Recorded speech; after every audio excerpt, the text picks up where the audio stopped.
Isn't that something? Yeah. Didn't have to worry about gas. Yeah. It's a sunny Saturday morning in West Baltimore. Lois Johnson is showing me the street where she's lived all but 3 of her 45 years. It's a dead-end block tucked just off Monroe Street in Baltimore's Midtown Edmondson neighborhood. When Johnson was a child, her father worked at a lumber company located at the end of the block, next to the tracks where Amtrak trains still speed by. These days, things have changed. The lumber company is now a church-run daycare. Battered plastic toys lie in the courtyard. People walk by the block, but very few make the turn. Most people have moved on. 2 on my side, 4 that's occupied, and 2 across the street that's occupied.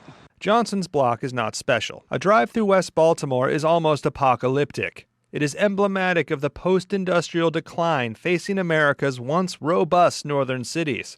Blocks of row houses that would be worth millions in New York City lie abandoned, as do the corner stores that used to cater to them. This is a new urban blight for the 21st century, the undercovered counterpoint to gentrification. For people like Johnson, Baltimore is still home, but she would like to see something done about the vacants. I hope a change is on the way. Yeah, just one person can't do it. You know, we all had to help each other. The city of Baltimore estimates about 16,000 vacant properties in the city. The U.S. Census says the number is around 23,000. Housing activists put the number as high as 35,000. It seems mind-boggling that a major American city could get to this point. Melvin Freeman is the executive director of the Citizens Planning and Housing Association. He says it's really not too difficult a phenomenon to understand. The density that is in the city right now was for over 1 million people.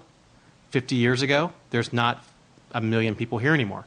In 1950, Baltimore was one of the largest cities in the United States with just under 1 million residents. By 2010, that number had decreased by 35% to a bit over 600,000. Arthur Nelson is a professor of city and metropolitan planning at the University of Utah. While he says every city is different, many former American industrial centers such as Detroit, Chicago, and Baltimore have seen similar fates in recent decades.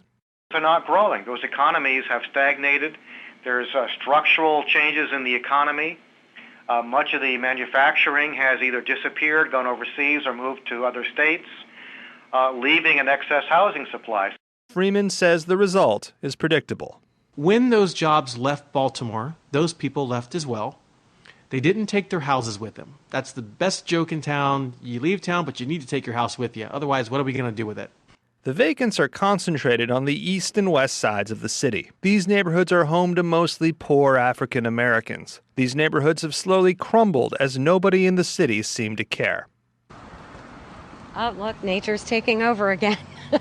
Meet Carol Ott. Oh, the poor houses, the poor people. She founded Baltimore Slumlord Watch, a blog tracking who owns vacant buildings in the city. Now she's the director of Housing Policy Watch. Yeah. She took me on a walking tour of some of the hardest hit parts of West Baltimore. We were about 20 blocks from Lois Johnson's house. Ott said the current state of West Baltimore is the culmination of a long process. Politicians and other people, they'd rather focus on downtown. And so when you only focus on one part of the city, the rest of it's going to decline. Ott also stressed these were close-knit communities, full of people saddened by what their home had become, but still determined to make the best of it. Tear them down. Yeah, you need to tear them down. Especially that one. That one's been on fire. How many times? These ladies were sitting across the street from a house that had burned down less than 2 weeks before. They said it, and many vacants like it, were refuges for drug users. Nevertheless, one of the ladies, Renee Winder, still liked the neighborhood. It's an okay neighborhood. I like it. It's better than the projects. I came from the projects. It's better than the I came from the projects. It's better than the project.